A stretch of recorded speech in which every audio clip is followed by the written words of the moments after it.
Hello friends, welcome to pebbles. நம்ம இன்றைக்கி செய்ய போகிறது புதினா ரைஸ்.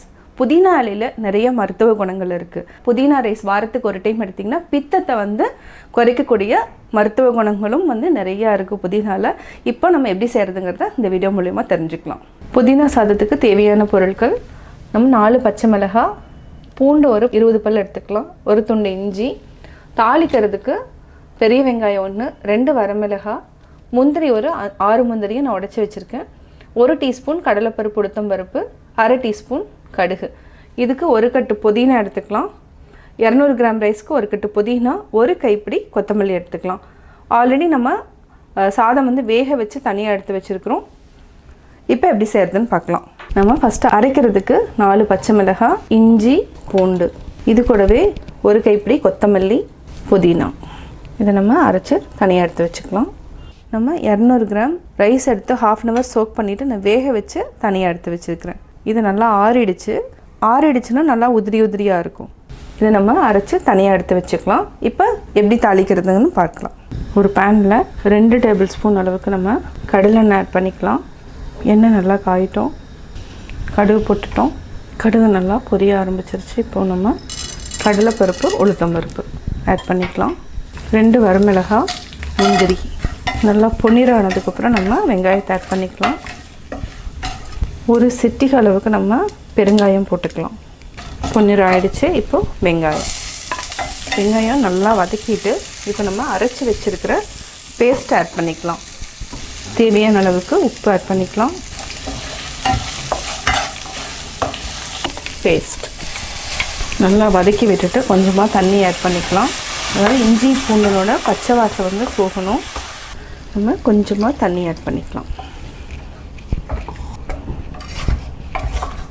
இது ஒரு நிமிஷம் வரைக்கும் மூடி வச்சுக்கலாம். இப்போது பச்சை வாசனை போயிடுச்சு, இஞ்சி பூண்டனோட பச்சை வாசனை போயிடுச்சு. இப்போ நம்ம சாதம் ஆட் பண்ணிக்கலாம். உப்பு பத்தலைன்னா கொஞ்சம் ஆட் பண்ணிக்கலாம். ஆனால் சாதத்துக்கூட மிக்ஸ் பண்ணுறப்போ கொஞ்சம் உப்பு கம்மியாக இருக்கும், கொஞ்சமாக ஆட் பண்ணிக்கலாம். இதை நல்லா மிக்ஸ் பண்ணி விட்டுட்டு சாதத்தை ஆட் பண்ணிக்கலாம்.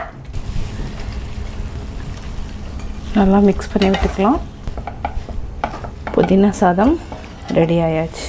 நல்லா மிக்ஸ் பண்ணிவிட்டு நம்ம ஒரு 2 நிமிஷம் சூடு பண்ணிக்கலாம். அதுக்கப்புறம் ஆஃப் பண்ணிக்கலாம். இப்போது நல்லா மிக்ஸ் பண்ணியாச்சு. 2 மினிட்ஸ் ஆயிடுச்சு. இப்போ நம்ம ஆஃப் பண்ணிக்கலாம். ஆஃப் பண்ணிவிட்டு 5 மினிட்ஸ் வரைக்கும் நம்ம மூடி வச்சுக்கலாம்.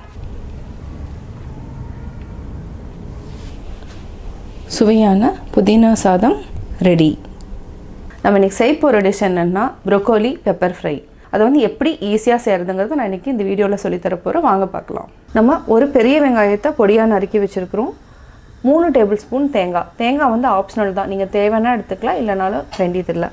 1 டீஸ்பூன் அளவுக்கு சீரகம், 1 டீஸ்பூன் மிளகு, இல்லைனா மிளகுத்தூள் எடுத்துக்கலாம். இதுக்கு 2 துண்டு இஞ்சி எடுத்துக்கலாம். பூண்டு தேவைங்கிறவங்க ஆட் பண்ணிக்கோங்க. நான் இன்றைக்கி இஞ்சி மட்டும் எடுத்துருக்குறேன். இதுக்கு மிளகாத்தூள், கரம் மசாலா, இது 2மே ஆட் பண்ணிக்கலாம். இப்போ எப்படி செய்கிறதுன்னு பார்க்கலாம். அதுக்கு முன்னாடி நம்ம என்ன பண்ணுறோன்னா, ப்ரோக்கோலி சுடு தண்ணியில் நல்லா வேக வச்சுக்கணும். அதாவது ரொம்ப நேரம் இருக்கக்கூடாது. இப்போ தண்ணி கொதிச்சதுக்கப்புறம் ஒரு 2 அல்லது 3 நிமிஷம் வரைக்கும் இருந்தாலே போதும். எப்படி காலிஃப்ளவரில் இருக்கிற மாதிரி தான், அதே மெத்தட் தான் நம்ம சுடு தண்ணியில் போட்டு எடுத்துடணும். இன்றைக்கி நான் 2 எடுத்துருக்கிறேன். இதை நல்லா க்ளீன் பண்ணிவிட்டு கட் பண்ணி வச்சுக்கிறேன். இந்த சைஸில் கட் பண்ணிக்கோங்க. இது நல்லா கொதிக்கட்டும். கொதிக்க ஆரம்பித்ததுக்கப்புறம் 2 நிமிஷம் இருந்தாலே போதும். நம்ம ஒரு கடாய் வச்சுக்கலாம். கடாயில் நான் 2 டேபிள் ஸ்பூன் அளவுக்கு எண்ணெய் விட்டுருக்குறேன். இது ஆலிவ் ஆயில் இல்லைனா ரீஃபைண்ட் ஆயில், இந்த 2 ஆயிலில் எது வேணாலும் நம்ம யூஸ் பண்ணலாம். அதுக்கு முன்னாடி ஆயில் காஞ்சதுக்கப்புறம் நம்ம ஆனியன் ஒரு ஆனியன் எடுத்துருக்குறோம். இதையே போட்டுக்கலாம். இது ஃப்ரை ஆகிறதுக்குள்ளே நம்ம அரைக்கிறது என்னங்கிறத பார்த்துடலாம். அரைக்கிறதுக்கு நம்ம சீரகம், மிளகு, இஞ்சி, தேங்காய், இந்த 3யுமே அரைச்சிக்கலாம். இதில் என்னென்னா பெப்பர் காரம் ஜாஸ்தி வேணுங்கிறவங்க இன்னும் 1/2 டீஸ்பூன் கூட ஆட் பண்ணிக்கலாம். இதை அரைச்சி தனியாக எடுத்து வச்சுக்கலாம். தேங்காய், சீரகம், மிளகு, இது கூட நம்ம இஞ்சியை சின்னதாக கட் பண்ணி ஆட் பண்ணிக்கலாம். இதை அரைச்சி தனியாக எடுத்து வச்சுக்கலாம். இதுக்கு தண்ணி ஆட் பண்ணாமல் நம்ம கொஞ்சம் கொரகொரன்னு அரைச்சி வச்சுக்கலாம். வெங்காயம் நல்லா ஃப்ரை ஆகிடுச்சு. ஆல்ரெடி அரைச்சி வச்சுருக்கிறத ஆட் பண்ணிக்கலாம். இதையே நல்லா மிக்ஸ் பண்ணி விடுங்க. நம்ம கொஞ்சமாக மஞ்சத்தூள், இது கூட ஒரு 1/4 டீஸ்பூன் அளவுக்கு மிளகாத்தூள், கொஞ்சமாக நம்ம தாளிக்கிறதுக்கு பட்டை, லவங்கம் எதுவுமே ஆட் பண்ணல. அதுக்கு பதிலாக நம்ம என்ன பண்ணுறோன்னா கரம் மசாலா 1/4 டீஸ்பூன் அளவுக்கு ஆட் பண்ணிக்கலாம். இந்த 3 இருந்தாலே போதும். ஆல்ரெடி பெப்பர் இருக்கிறதுனால அந்த காரம் தேவையானதாக இருக்கும். இது நல்லா வதக்கிட்டு இப்போ வந்து ப்ரோக்கோலி வந்து நல்லா வெந்துடுச்சு. இதை வந்து நம்ம வடித்து ஒரு பிளேட்டில் வச்சுக்கலாம். தண்ணி அதுக்கப்புறம் வடிச்சுக்கலாம். பச்சை வாசம் போயிடுச்சு. இப்போ நம்ம தண்ணி கொஞ்சம் ஆட் பண்ணிக்கலாம். நம்ம லாஸ்ட்டில் ஒரு அரை டீஸ்பூன் அளவுக்கு பெப்பர் தூள் மட்டும் ஆட் பண்ணிக்கலாம். இப்போ நம்ம வேக வச்சுருக்கிற ப்ரோக்கோலி ஆட் பண்ணிக்கலாம்.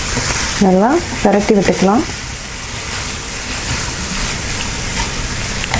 உப்பு தேவையான அளவு ஆட் பண்ணிக்கலாம். ப்ரோக்கோலி வேக வைக்கிறப்பவும் நம்ம உப்பு ஆட் பண்ணலாம். நான் வந்து அதை ஆட் பண்ணலாம், அதுக்கு பதிலாக இப்போ ஆட் பண்ணுறேன்.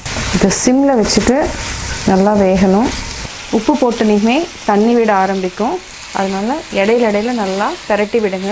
இது வந்து ஒரு 5 to 8 minutes வரைக்கும் சிம்மில் வச்சுட்டு நல்லா வதக்கிக்கலாம். அதுக்கப்புறம் நம்ம ஆஃப் பண்ணிக்கலாம். லாஸ்ட்டில் மட்டும் ஒரு அரை டீஸ்பூன் அளவுக்கு பெப்பர் வந்து தூவிக்கலாம். நல்லா ஃப்ரை ஆகிடுச்சு.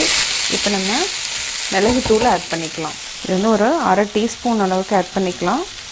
நல்லா மிக்ஸ் பண்ணி விட்டுட்டு ஆஃப் பண்ணிக்கலாம். அவ்வளோதான், ப்ரோக்கோலி பெப்பர் ஃப்ரை ரெடி. இப்போ வேறு பவுலுக்கு மாற்றிக்கலாம். சுவையான ப்ரோக்கோலி பெப்பர் ஃப்ரை ரெடி. கட்டாயம் உங்களுக்கு இந்த வீடியோ பிடிச்சிருக்கும். நீங்களும் வீட்டில் ட்ரை பண்ணி பார்த்துட்டு உங்களுடைய கமெண்ட்ஸ் எனக்கு சொல்லுங்கள். பிடிச்சிருந்தா லைக் பண்ணுங்கள். மறக்காமல் சப்ஸ்கிரைப் பண்ணுங்கள்.